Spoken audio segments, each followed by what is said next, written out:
Ya, selamat malam Bapak Ibu yang dikasih oleh Tuhan. Kita bersyukur untuk malam hari ini di mana kita akan bersama-sama belajar tentang kebenaran firman Tuhan. Mari sebelumnya kita satu di dalam doa, kita berdoa. Kami bersyukur kepadamu ya Tuhan untuk malam hari ini, di mana di dalam kategori usia indah kembali kami akan membahas satu tema.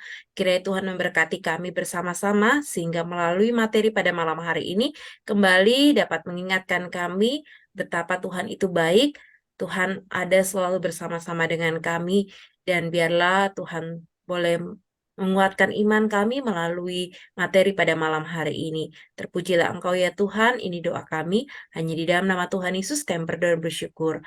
Amin. Baik, Bapak Ibu, saya akan membagikan slide saya. Oke, pada malam hari ini kita akan membahas tentang tema jangan khawatir. Jangan khawatir. Saya yakin kita sudah sangat sering mendengar, ya kan? Kita sudah sangat sering mendengar tentang jangan khawatir ketika kita membahas tentang firman Tuhan, ketika kita mendengar khotbah, ataupun di komisi kita, ataupun di ibadah umum, kita seringkali mendengar tema ini, jangan khawatir. Bahkan kalau ditanya apa sudah ngerti, kita mungkin katakan ya sudah sangat paham tentang jangan khawatir ini. Tapi biarlah pada malam hari ini ketika firman ini kembali diulang dan diulang terus, itu akan terus menguatkan kita, akan terus mengingatkan kita dan meneguhkan iman kita. Sebelum saya membahas Amin. tentang materi ini gitu ya, saya akan tanyakan kepada Bapak Ibu, AI, Asuk-Asuk, ini ada, kayaknya cuman Ko Aceh aja nih ya. Adakah di antara kita yang saat ini sedang merasa khawatir? Apakah ada? Kalaupun ada, nggak usah apa cerita gitu ya. Mungkin ada di antara kita yang merasa saat ini sedang merasa khawatir. Atau paling nggak kita pernah semua yang ada di dalam Zoom meeting ini ataupun sebagian besar lah ya di antara kita pernah merasa khawatir. Jadi ketika saya akan membahas tentang khawatir, itu adalah sesuatu yang tidak asing bagi kita karena kita pun pernah merasakannya, kita pernah mengalaminya gitu ya. Mungkin saat ini kita juga bahkan sedang mengalami yang namanya khawatir. Nah, Bapak Ibu, ketika kita berbicara tentang khawatir, begitu ya, sebenarnya kekhawatiran itu adalah sesuatu yang manusiawi yang kita alami. Karena kita masih manusia, kita wajar sekali mengalami yang namanya khawatir. Namun, yang menjadi dosa itu adalah ketika khawatir itu menguasai kehidupan kita.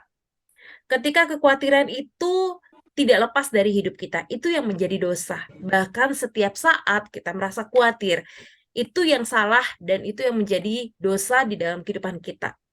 Mengalami kekhawatiran itu adalah hal yang wajar. Tetapi kalau kekhawatiran itu menguasai kita, maka itu akan menjadi dosa di dalam hidup kita.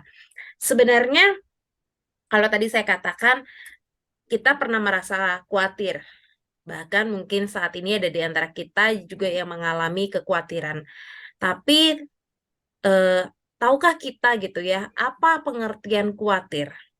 Nah, kalau saya tanya buat kita, ada nggak yang mau berpendapat gitu ya, satu dua orang, apa sih yang Bapak Ibu pikirkan di dalam pengertian tentang khawatir itu? Atau sebutkan saja satu atau dua kata tentang makna khawatir itu.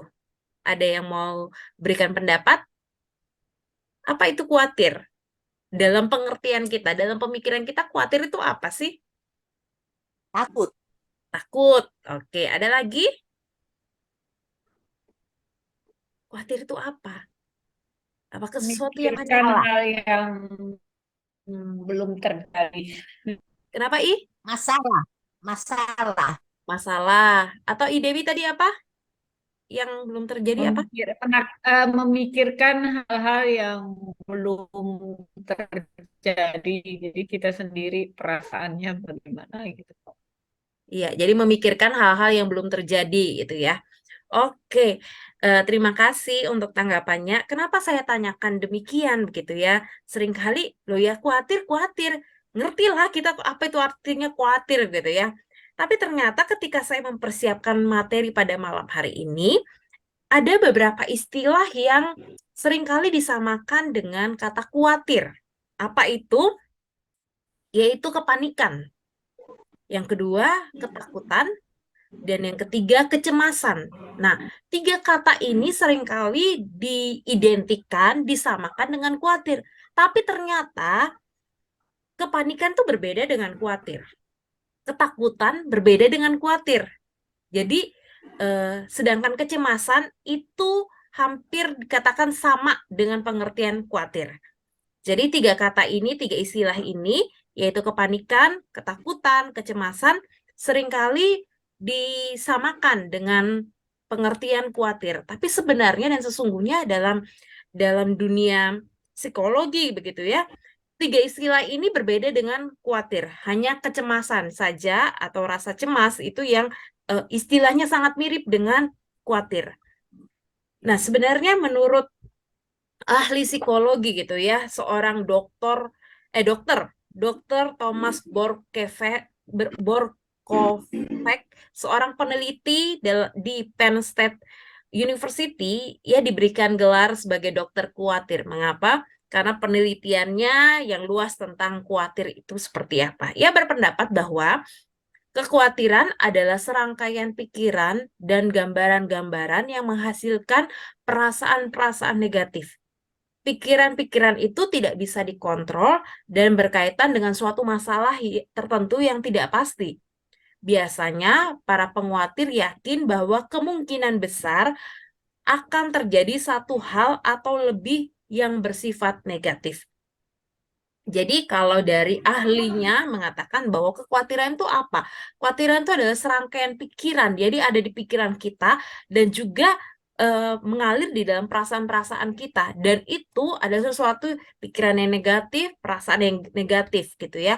Pikiran yang tidak bisa kita kontrol, yang berkaitan dengan suatu masalah dan itu ada sesuatu yang tadi seperti Debbie bilang, ada sesuatu yang akan terjadi di masa yang akan datang. Jadi belum terjadi begitu ya. Itulah pengertian khawatir. Nah, dari definisi ini kita dapat menemukan beberapa ciri kekhawatiran. Yang pertama adalah berhubungan dengan masa depan. Jadi sesuatu yang belum terjadi saat ini. Jadi kekhawatiran itu adalah sesuatu yang berkaitan dengan masa depan. Jadi itu adalah yang akan terjadi ataupun mungkin tidak terjadi begitu ya, tetapi hal yang tidak terjadi saat ini, tapi akan terjadi di masa yang akan datang. Ciri yang kedua adalah kekhawatiran itu adalah bentuk perhatian yang berlebihan terhadap diri sendiri. Jadi seringkali orang tuh berkata bahwa merasa khawatir terhadap orang lain gitu ya. Tapi sesungguhnya kalau ditelaah begitu ya oleh dunia psikologi mengatakan bahwa kekhawatiran itu sebenarnya adalah bentuk perhatian dari diri kita. Itu adalah suatu kekhawatiran yang berlebih di dalam diri kita. Dan yang ketiga adalah ciri kekhawatiran itu di mana ada situasi menyesuaikan diri. Di mana ketika kekhawatiran itu datang, yang berlebihan itu seseorang akan merasa sendiri, merasa satu kesepian, lalu dia harus beradaptasi dengan situasi itu, sesuatu yang berbeda sebelumnya, sehingga dia harus menyesuaikan diri dengan situasi tersebut. Dan yang keempat adalah pikiran yang terombang-ambing. Jadi ciri-ciri kekhawatiran adalah di mana pikirannya selain negatif menjadi sesuatu yang tidak stabil. Jadi bahkan bagi orang yang memiliki kekhawatiran yang hidupnya dikuasai oleh kekhawatiran, dia bahkan memiliki pikiran yang sangat mengerikan gitu ya. Dan mereka tidak mampu untuk menghentikan pikiran itu. Mereka tidak mampu untuk menghentikan pikiran yang kacau tersebut. Nah, ada akibat-akibatnya di dalam pemikiran-pemikiran itu. Bahkan kalau sudah dalam tahap-tahap tertentu bisa mengalami yang namanya penyakit mental atau dia mengalami depresi begitu ya. Nah, kekhawatiran itu kalau kita rasakan gitu ya, ataupun kita melihat teman kita yang atau pasangan hidup kita yang merasa khawatir, sebenarnya ada yang mengatakan bahwa khawatir itu seperti eh, sebuah kebiasaan. Sebuah kebiasaan di mana itu datang di dalam hidup kita khawatir kita alami dan kita rasakan, namun itu ada sesuatu yang bisa kita tangani, sesuatu yang bisa kita menangkan gitu. Rasa khawatir itu adalah aktivitas pikiran kita, di mana khawatir itu tidak menghasilkan hasil gitu ya, bahkan suatu yang bahkan negatif di dalam hidup kita. Khawatir itu tidak mengubah masa lalu kita, tapi justru malah dia merusak masa depan kita. Itulah kekhawatiran. Nah, tadi saya katakan bahwa eh, orang yang tiga istilah tadi ya, ada cemas, panik, dan ketakutan. Nah, ternyata ketakutan itu berbeda dengan khawatir. Apa perbedaan ketakutan dengan khawatir? Ketakutan itu adalah memiliki objek tertentu yang jelas, membuat seseorang takut. Sedangkan kekhawatiran adalah dia merasa ada rasa takut di dalam dirinya gitu ya, tapi dia nggak punya objek yang jelas. Misalnya nih, kalau seorang itu takut gitu ya, saya takut kalau kita mungkin tanya kepada cucu kita atau kepada anak kita, dia merasa takut. Takut apa? Takut gagal. Kenapa dia takut gagal? Misalnya ada cucu kita atau anak kita yang takut gagal ketika mengikuti ujian. Dia takut nilainya jelek. Kenapa dia bisa takut, memiliki rasa takut kalau nilainya jelek? Ternyata dia punya pengalaman bahwa di ujian yang lalu dia pernah gagal karena dia tidak serius belajar sehingga dia gagal, dan ketika dia mengikuti ujian kali ini dia ada rasa takut.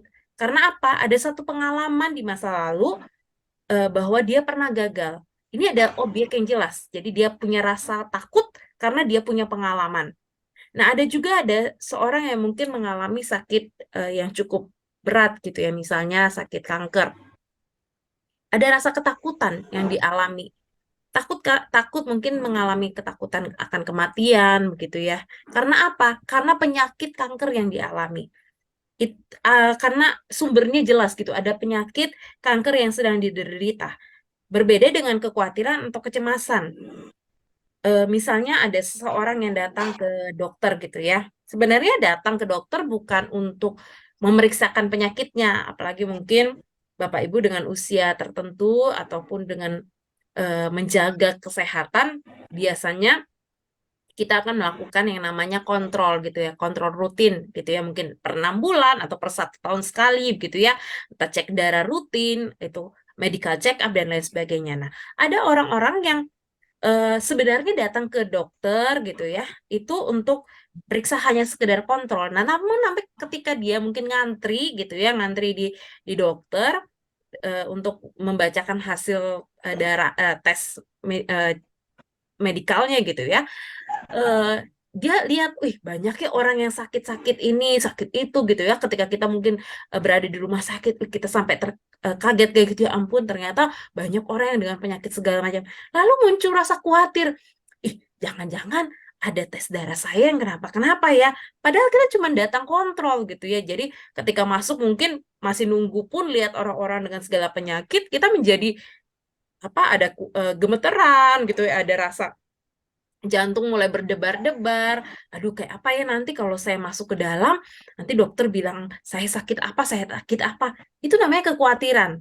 Beda dengan ketakutan. Jadi itu sesuatu yang nggak jelas nih objeknya, belum belum terjadi. Padahal dia mungkin hanya kontrol biasa, dia merasa sehat-sehat aja gitu ya. Nah, Bapak Ibu, itulah yang menjadi beda antara kekhawatiran dan ketakutan. Contoh lain kekhawatiran itu misalnya dia tuh sakit flu gitu ya, sakit flu. Sakit flu biasa gitu ya. Tapi apalagi kemarin mungkin waktu zaman corona gitu ya, ngelihat aduh gejalanya nih, aduh jangan-jangan saya ada radang apa ini di paru-paru saya, atau kenapa saya bisa punya, atau enggak saya mungkin punya penyakit sinus atau apa. Padahal dia hanya flu biasa gitu ya. Dan mungkin ketika dia ke dokter, dokter bilang kita akan cek darah ya, atau kita cek lanjutan ya, ada sepertinya akan menemukan apa gitu ya. Itu udah ngerasa cemas, padahal baru saja padahal apa yang dirasakan itu cuman cuman eh, apa cuman flu biasa gitu ya. Jadi itu sesuatu yang belum, atau cemas yang terlalu berlebihan, dan padahal itu tidak terjadi, begitulah. Itu ya kekhawatiran. Jadi ketakutan tuh berbeda dengan kecemasan. Ketakutan tuh punya objek yang jelas yang membuat seorang tuh takut. Misalnya takut ketinggian, takut binatang, gitu ya. Tapi kekhawatiran itu nggak jelas. Itu sesuatu yang belum pasti terjadi dan tidak memiliki objek yang jelas. Itulah perbedaan khawatir dan takut. Jadi dua istilah yang berbeda gitu ya. Khawatir itu sama dengan cemas, di mana kita merasakan kecemasan tanpa kita tahu apa sih yang kita cemaskan gitu. Nah, selanjutnya kita mau lihat penyebab khawatir. Kenapa sih kita seringkali merasa khawatir? Yang pertama adalah kita tidak memiliki informasi yang cukup atau kita minim informasi.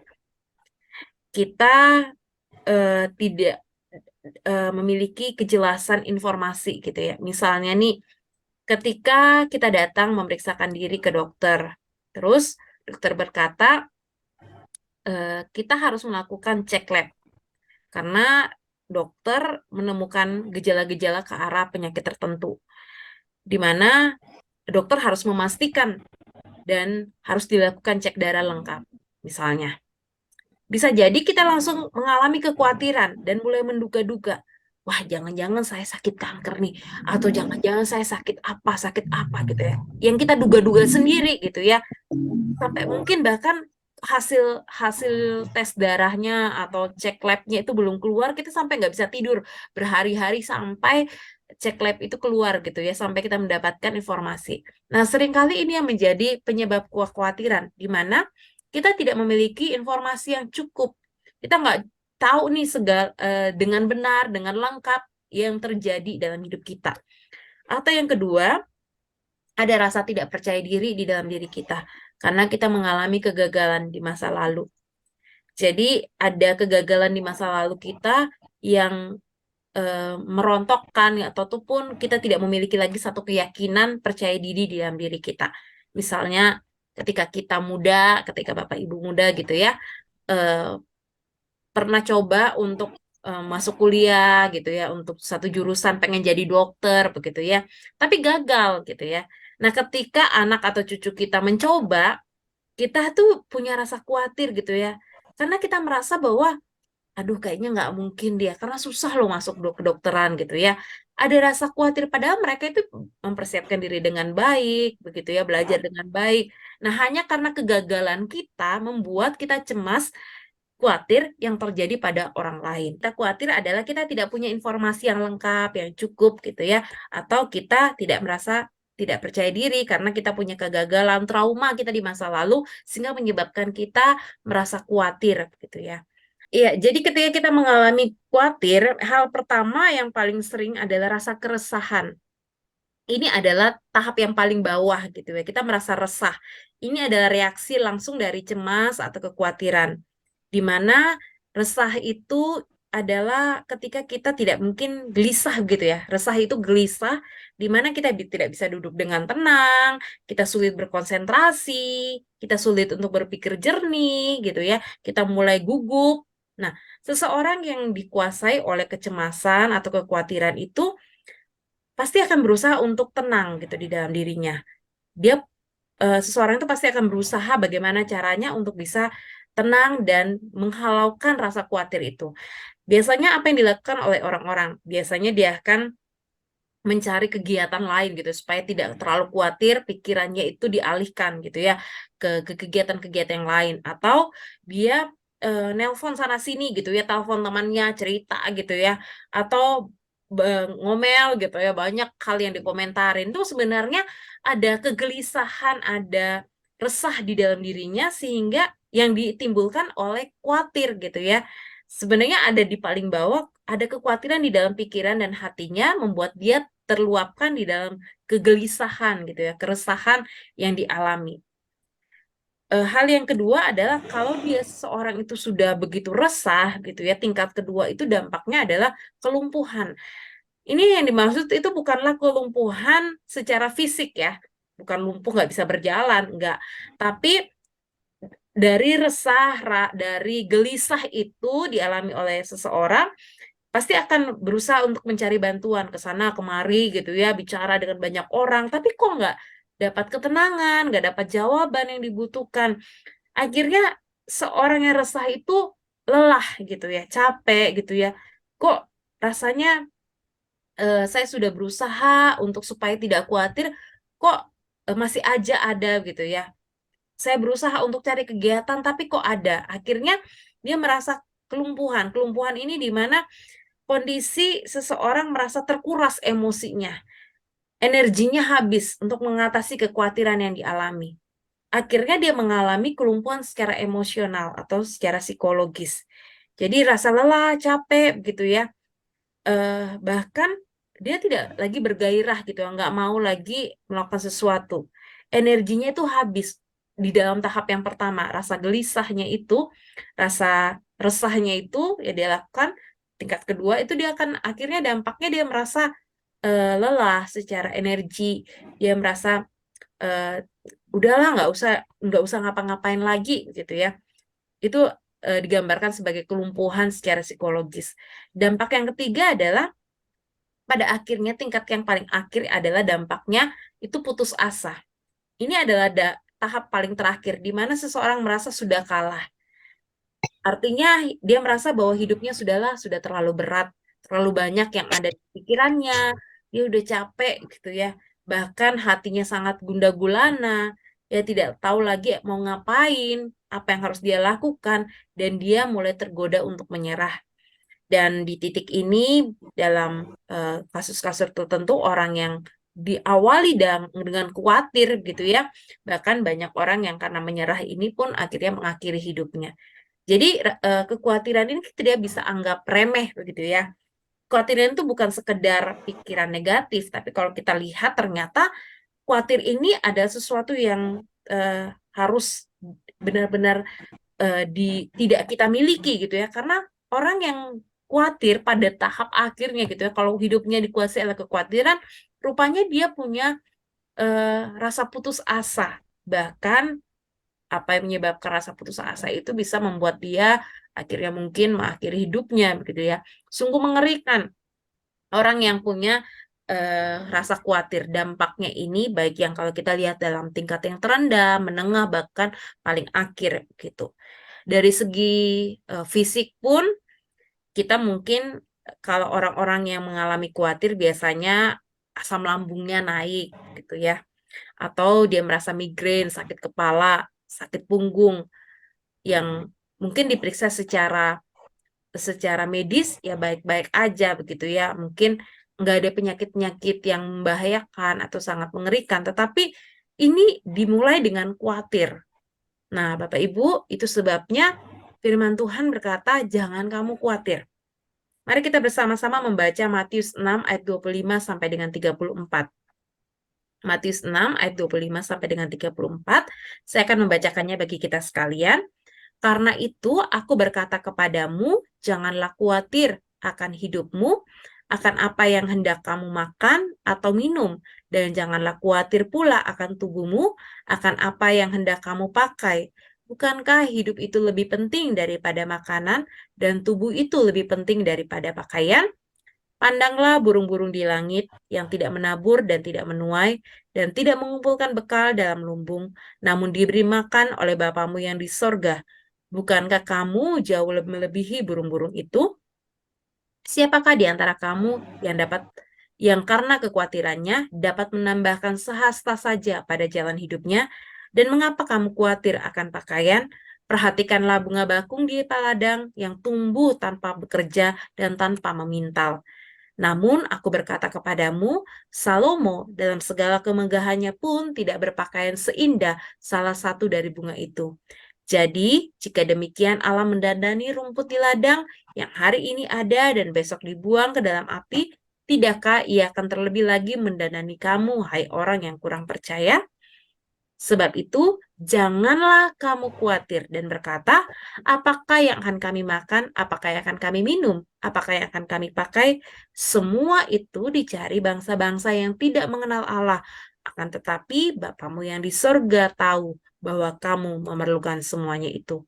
Tetapi Carilah dahulu kerajaan Allah dan kebenarannya, maka semuanya itu akan ditambahkan kepadamu.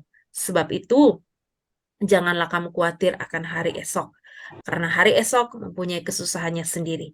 Kesusahan sehari cukuplah untuk sehari. Jadi, kebenaran firman Tuhan ini dengan tegas gitu ya, kalau kita lihat di dalam ayat yang ke-31. Sebab itu, janganlah kamu khawatir. Dari awal saya katakan, rasa khawatir itu datang sendiri dalam hidup kita. Kita nggak kontrol. Kamu khawatir itu jangan datang ya di pikiran saya ya, nggak mungkin gitu ya.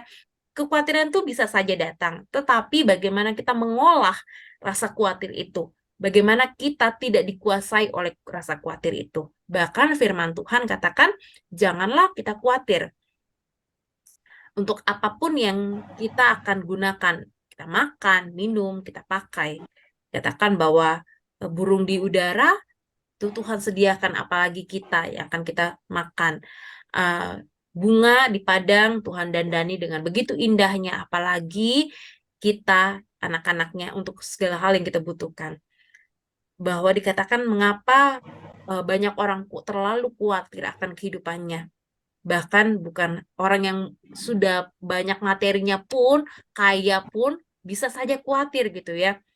Kenapa? Karena firman Tuhan katakan itu adalah orang-orang yang tidak mengenal Allah. Tapi kita, anak-anak Tuhan, kita kenal Tuhan, bahwa Tuhan menyediakan segala hal yang kita butuhkan. Maka kita tidak perlu khawatir. Kita jangan khawatir. Nah, bagaimana supaya kita ketika kekhawatiran itu datang? Kan tadi saya katakan kita nggak bisa katakan bahwa jangan pernah ada khawatir gitu ya di dalam pikiran kita. Mungkin ketika datang, bagaimana cara mengatasinya? Bagaimana kita menang atas kekhawatiran? Itu yang akan kita lihat pada malam hari ini menjadi kekuatan bagi kita.